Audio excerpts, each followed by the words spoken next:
persepsikan oleh disalah persepsikan oleh buzzer-buzzernya beliau. Lah saya agak sakit hati karena Bu Iriana menyampaikan bahwa kecewa dengan Pak Jokowi Dina sebagai petugas partai. Kalau saya menilainya biasa dengan Bu Iriana. Kok Mbak Mega itu kan bukan siapa-siapa. Luang mertuanya meninggal aja nggak ngelayat kok. Itu loh. Jadi apa yang disampaikan di media dengan apa yang terjadi di dalam rumah tangga sendiri nggak sama. Mertuanya itu maksudnya? Mertuanya Pak Bu Iriana, ibunya Pak Jokowi meninggal dunianya nggak melayat kok. Sampai tahlilan terakhir 1000 hari nggak hadir kok. Nah itu hal menurut saya, ya ngapain sakit hati om Mbak Mega di Prat itu ya wajar bagi saya. Om mertuanya sendiri aja tidak dihargai, dihormati. Yang membesarkan Pak Jokowi Dodo yang bisa menjadi presiden. Kalau Pak Jokowi Dodo tidak jadi presiden kan juga tidak jadi ibu negara. Jadi artinya selama ini PDIP sendiri membaca sikap kenapa Pak Jokowi demikian karena ada miskomunikasi di dalam. Ya, yang sebetulnya persoalannya bukan itu. Yang pertama minta perpanjangan, minta 3 periode. Mbak Mega itu orang ataupun ketua umum yang taat dan patuh terhadap konstitusi. Terus yang kedua, kalau tidak 3 periode perpanjangan karena COVID. COVID ini dunia, bukan hanya Indonesia. Dan di luar Indonesia juga sudah terjadi pemilihan presiden kok. Jadi ya kita rakyat Indonesia harus bisa menilai lah bahwa Indonesia ini negara kesatuan Republik Indonesia, bukan negara kerajaan. Kemarin pidatonya Bu Mega juga sempat disinggung sikap penguasa seperti sikap Orde Baru. Oh itu saya kalau menyampaikan bukan sikap Orde Baru, Neo Orde Baru plus. Maksudnya? Ya kalau Pak Harto masih baik-baik saja, cara mengancamnya tidak seperti sekarang. Intimidasinya nggak terang-terangan kayak begini nih. Dari institusi perintah ke bawah dan sebagainya itu tidak seperti itu dulu. Dulu itu kalau pemilu, ayo PD Perjuangan 77 dapat 11 kursi gitu aja.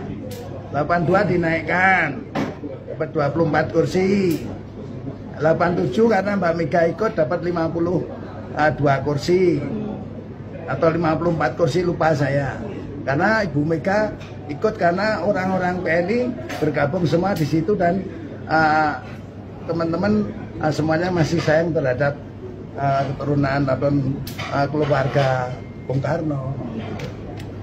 Ancaman maksudnya mungkin bisa dijelaskan lebih konkret Pak, ancaman-ancaman yang diberikan. Ya tanya yang diancam, mau ngaku sih enggak diancam. Kalau saya diancam mau saya buka.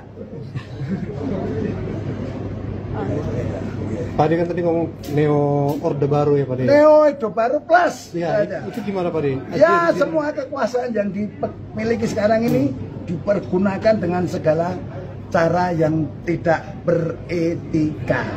Bung Harto masih beretika Pak Harto. Itu digunakan untuk memenangkan paslon tertentu atau? Hanya tanya sana, yang itu yang menggunakan hak kekuasaan. Jadi kemarin saya sampaikan ojo adigang adigung adiguno. Tapi ojonya hilang, jadi adigang, adigung, adiguno. Artinya berkuasa segala sesuatunya akan saya pergunakan untuk kepentingan diri saya sendiri. Oh berarti bukan, kemarin sekretaris TKN Nusron Wahid ngomong itu katanya bentuk kegelisahan Ibu Mega atau bukan kegelisahan.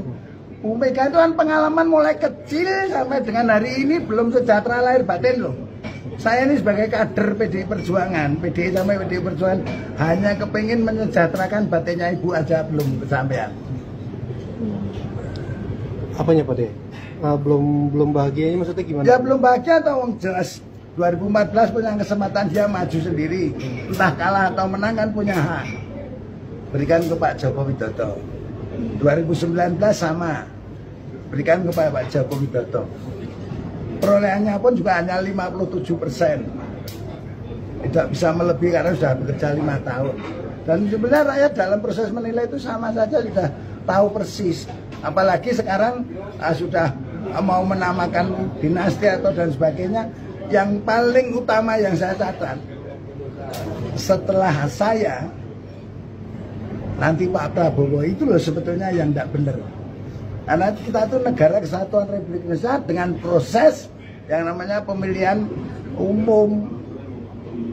Nah, kalau sudah ngomong seperti itu, yang namanya penguasa, kepala negara, kepala pemerintahan dan panglima tertinggi. Nah itu yang mesti harus dipahami oleh seluruh rakyat Indonesia. Saya tetap biarpun diajar sampai mutar ya tetap Ganjar ngono wae. Sekarang statusnya Pak Jokowi di PDIP itu seperti apa? Lah kalau masalah KTA mesti punya apa enggak, saya enggak tahu. Tapi bahwa dia ditugasi oleh partai untuk menjadi presiden, berjuang meraih sebuah kekuasaan untuk kesejahteraan rakyat. Artinya statusnya masih kader. Ya masih kader PDI Perjuangan dong.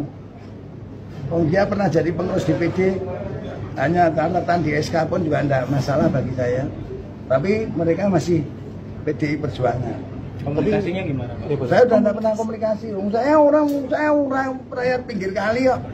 Komunikasi dengan presiden ya ngomong. Yang partai, misal dari partai, pihak partai. Nah, tanya sendiri kalau itu komunikasi dengan partai. Kalau Pak Anies sendiri terakhir berkomunikasi dengan beliau? Ya terakhir saya didatangi Mas Gibran, ditawari untuk Wamen PUPR itu saya tolak karena saya lebih penting persahabatan daripada sebuah jabatan. Saya menjaga perasaan Pak Ahmad Purnomo yang dipotong pada bulan September 2019 yang saya proses sampai DPP. Tahu-tahu Mas Gibran mendaftarkan dari DPD dan mendapatkan rekomendasi, ya sudah itu selesai. Itu kenapa Pak De? Nggak mau nerima Pak De? Kenapa nggak nerima? Nggak mau nerima gimana? Ya, Wamen Tawaran PUPR itu. Wamen. Saya Iya. lebih penting persahabatan saya dengan Pak Purnomo, calon wali kota yang dipotong pada 9 September 2019. Itu pertemuan terakhirnya kapan? Bulan Bulan Ya apa? sudah, setelah itu saya dipanggil 3 hari rekomendasi mau turun, Pak Pur dan saya dipanggil ke istana, masih Covid kenceng itu. Saya dipanggil ke sana, Pak Pur ditawari jadi komut BUMN, Skalpi Parma gitu aja. Beliau tidak mau. Terus Mas Gibran terpilih menjadi wali kota, belum dilantik, saya ditawari menjadi Wamen PUPR. Saya tolak karena saya lebih penting persahabatan daripada sebuah jabatan. Nanti Pak Pur menilai saya ternyata Rudi barter gitu kan juga sakit hati lagi saya. 2019 sebelum pemilihan wali kota Solo. 2020 no, sudah pemilihan kok. Sebelum pemilihan Pak De. Saya kan 2021 saya selesai.